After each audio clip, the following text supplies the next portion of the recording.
Hey guys, welcome back to my channel.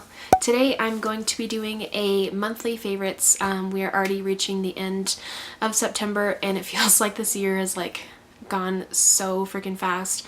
But yeah, most of everything that I'm going to show you is actually foundations because of a certain primer, and it kind of like made me love the foundations. So before this is super long, let's just get right into it. So let's start with the primers that I've been madly in love with. This is Fenty Beauty, what is this actually called? Instant Retouch Primer. I think I always call it like soft matte primer or something.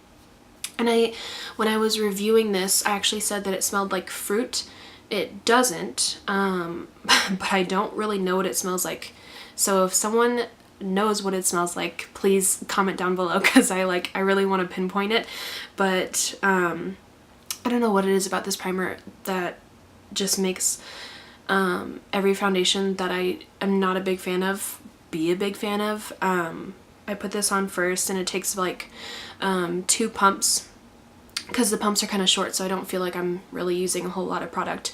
But I actually wasn't a fan of this guy. This is the YSL All Hours foundation, and I used it with the Fenty Beauty primer, and it didn't break apart and it didn't like get patchy and wear away on my skin, and it just looked absolutely flawless, and I don't know why. So this is my new go-to primer. I cannot live without this stuff. I want to go like buy their whole stock. But the next one is the Touch in Sol No Pore. The only thing that sucks is its name. I hate the name. I think it's awful. But this stuff is pretty much the same as the Benefit Professional, which sadly just got replaced by the Fenty Beauty. This I don't think is better than the Benefit, but it's pretty close. And this one is actually $18, and I think the Benefit one is like 30 something, so it's pretty up there in price. I think it's like 31 bucks. So I would definitely, if you're gonna choose one or the other, I would go with that because it pretty much does the same thing. It just fills in your pores, makes everything go on smoothly, makes things last longer, blah blah blah, as any normal pore filling primer would. So let's talk about some foundations. So like I just showed you guys, this is my YSL All Hours foundation. I have it in BD25, and when I use it with the Fenty Beauty primer, it looks insane. It's so pretty and it wears all day long, and you just have like a really good makeup day. And sometimes I don't have really great makeup days, but whenever I use this and that primer, it's like amazing. And I don't find that it oxidizes too much on me, so that is also a plus. And the next one is this guy, and I know this isn't new or anything, but I have been recently trying it out, and it is the Clinique Beyond Perfecting Foundation and Concealer. And I have mine in 6 Ivory, and the weird thing about this is it comes in like a doe foot applicator, and it actually has like a little hole in there to hold product. But if I'm having like a bad skin day and I want serious coverage that's not going to clog my pores or anything, this is what I go to. I also I go to like my Neutrogena Healthy Skin, but this gives some serious coverage. It kind of rivals the Milani 2-in-1 Perfecting Foundation and Concealer kind of thing. This one does the same thing. It's absolutely fantastic coverage, and I don't think Clinique's foundations are too expensive. I think they're like in the high 20s, and I don't think that's bad comparing this guy. This was like 60 bucks, and the new Fenty Beauty one is like 34, 35, I think. So I don't think like 28 or 29 bucks is too bad to pay for a foundation that does a really great job. And the next one that I love and I've been using a whole lot, is the number 7 Lift and Luminate foundation. It says it's supposed to give you firmer, even skin, and I have mine in warm beige, and it says firmer, even skin with a youthful glow, visibly firms, lifts, and brightens for a more luminous complexion. So, I haven't noticed I'm wearing it. Actually, right now I'm wearing the Fenty Beauty primer and the Lift and Luminate foundation. And I mean, I don't notice that I look lifted. I mean, I still have crappy wrinkles on my face and all that kind of good stuff, but it does give you like the it does give you like the luminous finish, and you just kind of look radiant, and it actually wears beautifully throughout the day. It lasts quite a long time, and as you can see, it's not completely full coverage. It's more of a true medium coverage, because you can still see some spots on my skin, this pimple that's recovering, but that's not really why I bought it. I actually bought it because Kathleen Lights was raving about it, and I was like, what the hell is so good about this foundation? And it is really, really great. But yeah, it's just, that's another one that just gives you kind of a really nice makeup day, you know? So the next guy, I actually used this in a recent video. This is the Smashbox Studio Skin Shaping Foundation. So it has a foundation stick on one side, contour on the other, and I have it in shade 2.1. And I actually, the first time I used this in the review video, I'll link that below, it oxidized like so bad, and I thought my face looked really orange. It was really odd. But then I think in my recent video, I think I actually used it with the Fenty Beauty primer, and it didn't oxidize barely at all, and it was amazing. The coverage is so good, and it goes on really, really smooth, and it blends out really nicely, and it wears all day long. Now, I don't know if this is the primer, because I've been using that nonstop, but yeah, I really like it, and the contour is also really easy to blend out. The only thing I don't like, it seems like my caps come off really easily, which is strange, but whatever. And the last one is the Fenty Beauty Pro Filt'r Soft Matte Foundation. I have mine in 160. It is my perfect shade, but I don't know. I haven't been sold on it, and actually when I used it with my Fenty Beauty primer, which is making me love all kinds of foundations lately, it didn't make me love this, and I don't know, I'm still on the fence. So I just wanted to kind of update you since I reviewed it the other day, and say that I'm not in love yet, but we'll see. So my next favorite is actually a perfume. It's the new Kat Von D Sinner Perfume, and I'm really bad at describing scents, so I pulled it up on Sephora.com, and I will let you know the scents that are in it. So it says it's warm and spicy. The keynotes are patchouli, wood, and cinnamon. And I was actually deciding between that one and Saint, the white bottle one.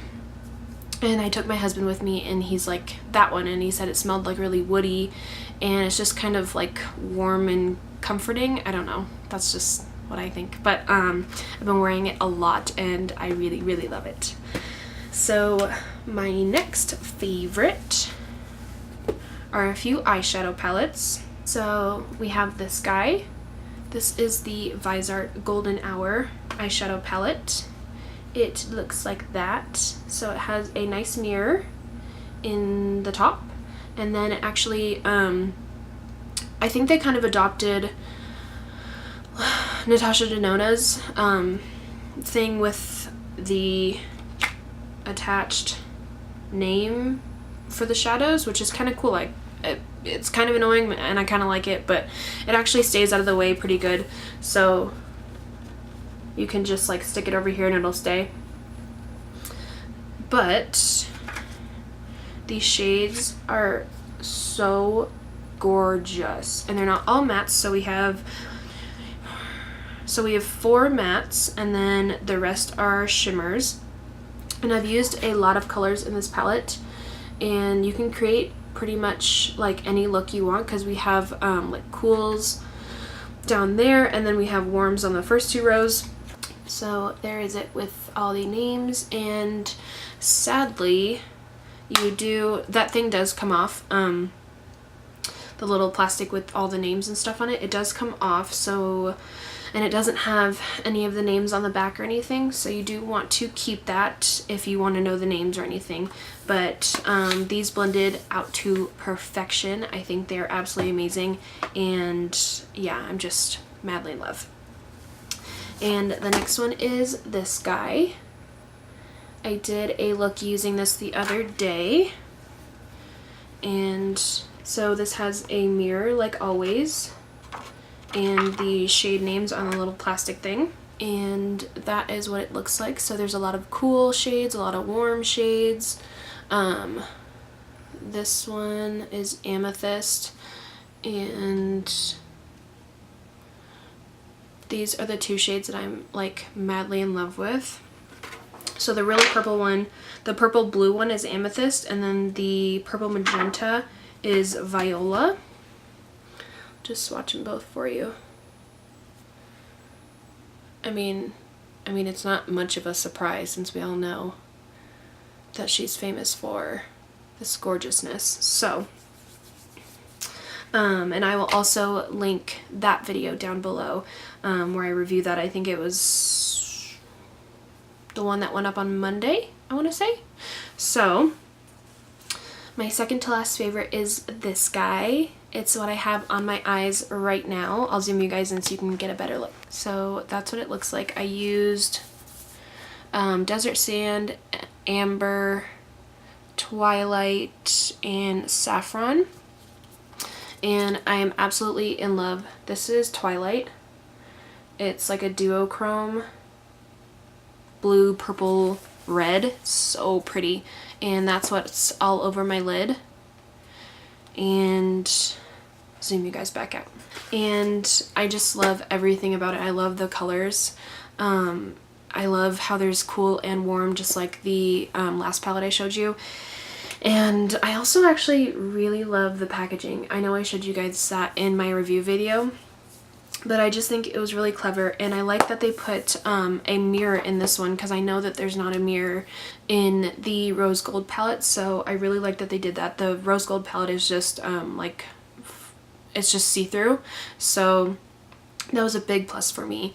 And before the products that I hate, this is my last favorite. This is the Lorac Pro Liquid Lipstick, and it's in I don't know, Nude Rose. That's what my little notebook says. I have my little notes right down here. But it is what I'm wearing on my lips right now, and I actually think I really like the combo that I have. It's just like a pale pinky peachy nude, and it's just really pretty, and it doesn't feel drying on the lips or anything, and it wears all day. It's just a regular liquid lipstick, and it's actually a little bit runny instead of moussey. Like, you guys know I like the moussey consistency, but this one is not too terribly runny, so it's not too drying on my lips. It just feels nice to wear. And now we are on to the products that I didn't like so much. So 2 of them are ones that I don't have in my possession. I returned them. 1 of them I still have. I don't know how I feel about it yet. So the first one is the Bare Minerals Serum Foundation. It's effing horrible. I hate it. I went to Ulta and I returned something, and I picked that thing up instead because I really wanted to try it. I read about it online and I was like, oh, that sounds interesting. Maybe I'll review it for you guys. Oh my god, it's, you put it on and it has like decent foundation, decent like coverage, like semi full coverage, but it looks like you have the oiliest skin ever. Like you just took a bath in olive oil. It's so disgusting, and it accentuates like every single pore on your face, and it's just awful. It's awful. And I can't believe Bare Minerals made anything that awful, because I love everything I've ever tried from them. But it was very disappointing, and it was disgusting. So if you have that foundation, let me know in the comments if it was that bad for you, or if you tried it out and returned it, or if you tried it out and you loved it. I want to hear you guys' thoughts down in the comments. So my next one is the Subculture palette. I ended up returning it to Ulta. That's what I returned and got the foundation instead. It's just too similar to my Jeffree Star Androgyny palette, and it doesn't blend as well at all. It's too powdery. It's just, yeah. I just didn't love it, and I'm not the kind of person to spend $42 on something and keep it just because there's like a bunch of hype over it. That's just not me. If I don't like something, I'm gonna return it and actually get something that I'm gonna get use out of and spend my money wisely. Yes, it's on makeup, but at least it's something that I'm gonna use. So I did end up returning that, and I love the shades in it, but the quality is just not, it's just not there, and it's not comparable to their other palettes like people have been saying. It's just not. So, and my last hate it, and I don't hate this. I don't know. It's kind of like the Fenty Beauty thing, where I don't know how I feel about it. It says it's supposed to be like lengthening and volumizing and all that kind of good stuff, and it didn't. I didn't try having sex with it on, so I don't know if it's sex proof. But the only thing that I love is the packaging, and that's, I don't know. For a pricey mascara that's not drugstore, I don't really want to only like the packaging. So this is what the wand looks like. Online you can see it better. It has like the plastic bristles, and it has fibers and blah blah blah, but like the plastic bristles are kind of curved, I guess, to grab your lashes and do all this shit that it doesn't do. But I don't know if I'm going to return that. I probably will, but I'm going to give it a few more tries and see what happens. If I end up liking it, then whatever, and if I don't, then I'm going to get something that I'll actually use. So yeah, that is the end of my favorites and hate-its video, and if you guys like these kind of videos and you want to see more, just give it a big thumbs up and hit that red subscribe button down below, and I'll see you guys in my next video. Bye.